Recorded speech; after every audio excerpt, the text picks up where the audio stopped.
Lakini humo ndani ya mikataba unadhani kuna vijana ambao labda hamna faida yote wanayoipata katika vyombo wanavyoviendesha kwa mabosi wao? Pale ambapo wanapeleka hesabu. Nakuta mwingine mkataba wake labda unataka labda kila wiki uniletee kiasi fulani cha fedha. Lakini kijana huyu yeye unahisi anaweza kawa ananufaika kwa vyovyote vile?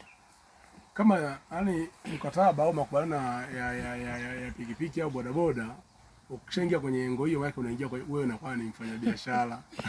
Sawa. Wewe ni mfanyabiashara. Sawa.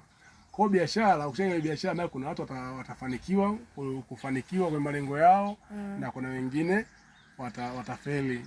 Kwa wewe dereva bajaji au pikipiki, kabla hujaingia kwenye kuchukua mkataba, basi hakikisha kwanza ujue sawa, kama nitachukua mkataba, kama nitafanikiwa kwa sababu ipi, na kama nitafeli basi kitachonifelisha ni hiki. Kwa maana utakuwa na tahadhari zote ambazo zitakufanya usifeli kwenye jambo lako. Kwa hivyo maana yake inamaanisha nini hapo? Kuna watu wamechukua pikipiki za watu za mikataba, leo hii tunaona wana mafanikio makubwa sana kwenye maisha haya, na kuna wengine wamechukua pikipiki za mikataba bado wana maisha magumu kuzidi hata yale kabla hawajachukua hizo pikipiki za mikataba. Sawa. Kwa ni vile ambavyo wewe kijana au wewe raia ambao unaona hii njia yangu pekee ya kufanikiwa ni kuchukua pikipiki au bajaji ya mkataba, basi hakikisha malengo yako mama ni kumaliza kwanza ule mkataba wa hiyo pikipiki au bajaji.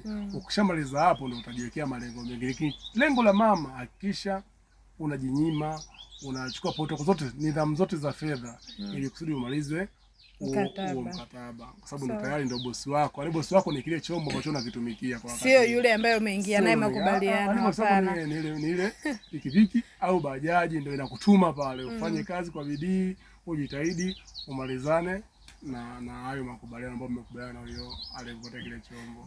Sawa. Hapo awali umezungumzia kwamba katika mkataba ni makubaliano, unakuta bosi yeye anahitaji pesa kila siku, haijalishi ni kitu gani. Lakini tukizungumzia kwa upande wa pili sasa, kwamba katika vyombo vya moto kuna ajali za pikipiki, kuna kuharibika chombo kikubwa, kwa sababu unavyoingia katika mkataba ili kitu kiwe cha kwako, maana yake ikiharibika kitu chochote gharama ni za dereva, kwa sababu ni mkataba. Sasa ikitokea labda kijana huyu bajaji yake au pikipiki yake imeharibika, chombo kikubwa ambacho hana uwezo wa kununua, swala hili unaweza ukalizungumziaje kwa pande zote mbili?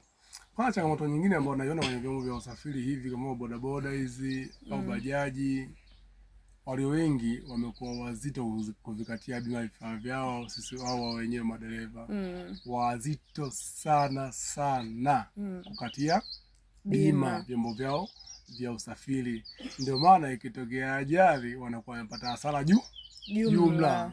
Na ikitokea mtu amekata bima sana, kata bima ili mradi tu kakata, lakini sio bima za kumlipa. Kwa hiyo natamani sana wao watoa bima au elimu waanze kutoa elimu za bima, wajikite sana kwa waendesha vifaa vya pikipiki na bodaboda. Magari ya tisi kidogo elimu hiyo wanayo nadhani wenzetu wale. Lakini bodaboda na bajaji elimu ya bima sio kubwa. Kwa hawa watoa bima hizi natamani sana wajikite sana kutoa elimu ya bima kwa hawa wale madereva wa bajaji na pikipiki, kwa sababu huko pia ndio kunachangia sana umaskini wao. Sawa.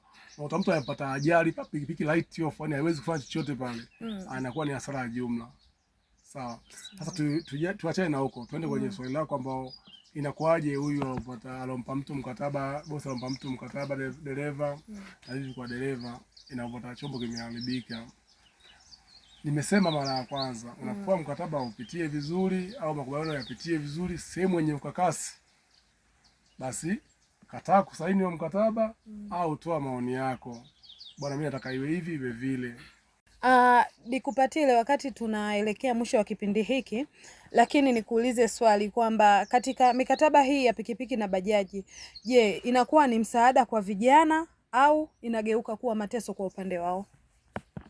Vyote kwa pamoja vinafanya kazi na hiyo kijana anachukua mkataba. Kwa nini vyote kwa pamoja?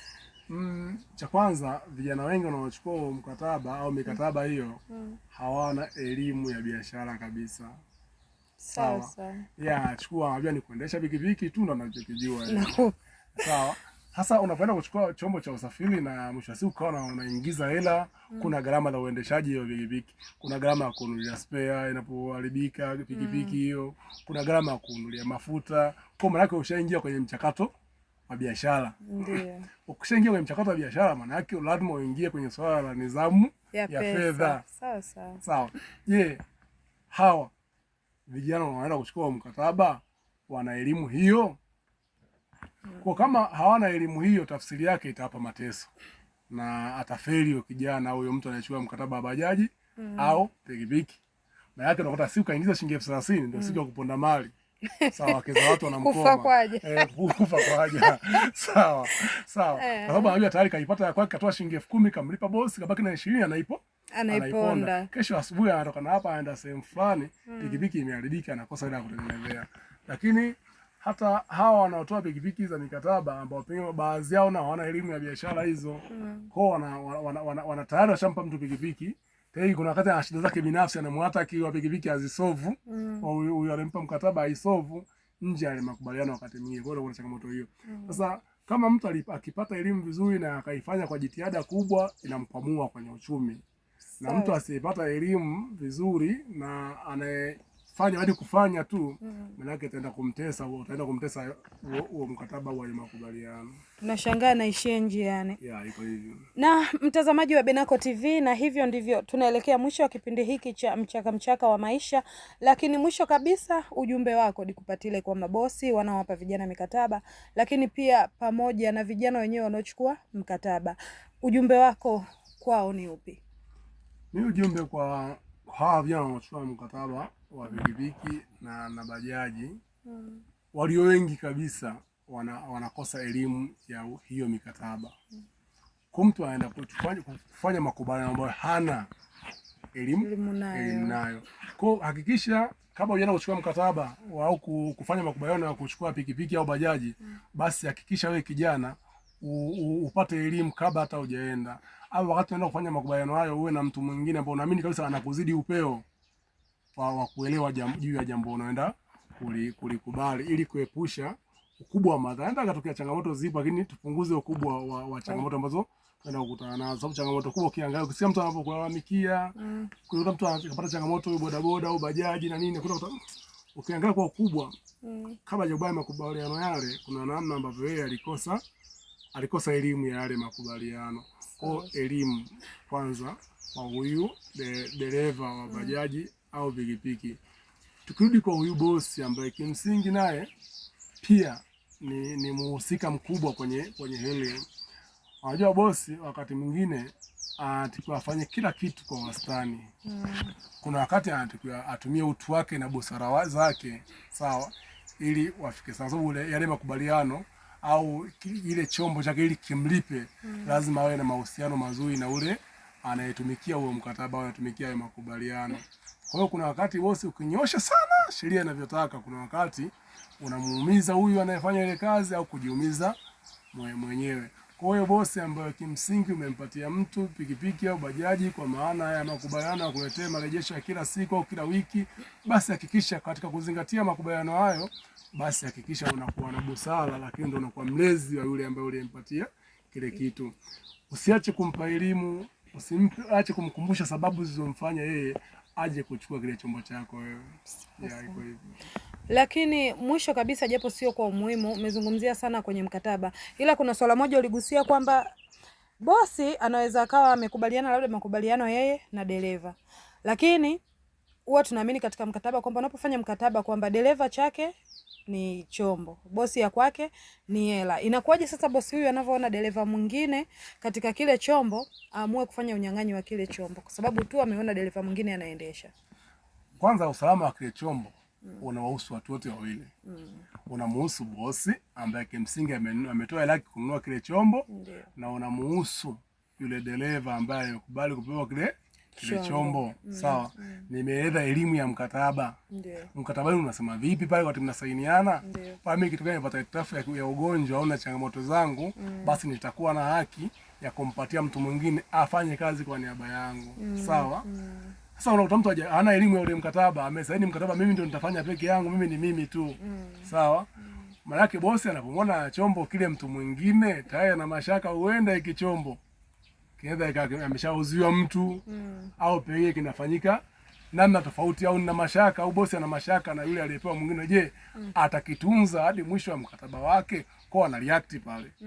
Kama kwenye makubaliano yenu pale ya awali mkakubaliana kwamba bwana, mimi hata kitu gani nimeumwa, cha msingi upate shilingi 2,000 yako au upate laki yako moja, mimi nina haki ya kumpa mtu mwingine afanye kazi kwa niaba yangu ili hadi upate haki yako. Kama mkataba wa makubaliano walisema hivyo, yes, ndio nimerejea kwamba elimu ya mkataba, lakini pia maelewano ni nchi kavu, baharini ni uvuvi, au ni wahenga, sio mimi hapa Mzaswago. Hebu tupe maana ya huo msemo kidogo. Maana ni kwamba maelewano nchi kavu, baharini uvuvi, manake kabla ya utendaji wa kazi, kabla hujafanya kazi yote, kabla hujakubaliana jambo, yani kabla hujaingia kwenye utekelezaji wa jambo, basi hakikisha makubaliano yamekizi haja na matakwa yako wewe mtendaji wa hiyo kazi au wewe mtendewa hiyo kazi. Sio kazi iende ikafanyika katikati ya kazi mwanze majadiliano tena ya makubaliano, na maana tayari utakuwa umekosea au umejinyima haki yako ya msingi. Iko hivyo. Asante sana ndugu Dikupatile kwa kuzungumza nasi leo Benako TV. Kwa kweli haya ni maisha ambayo vijana wengi wanayapitia na wanakuwa na maumivu yao moyoni.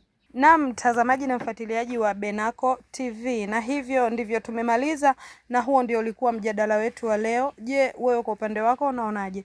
Mikataba ya pikipiki na bajaji ni msaada kwa vijana au imekuwa mizigo kwa upande wao? Tuandikie maoni yako kwenye comment section, lakini usisahau kulike, kucomment na kushare pamoja na kusubscribe Benako TV ili tuendelee kuleta vipindi vizuri zaidi vya mchaka katika maisha. Mimi ni Charming Mama na nilikuwa na Hamza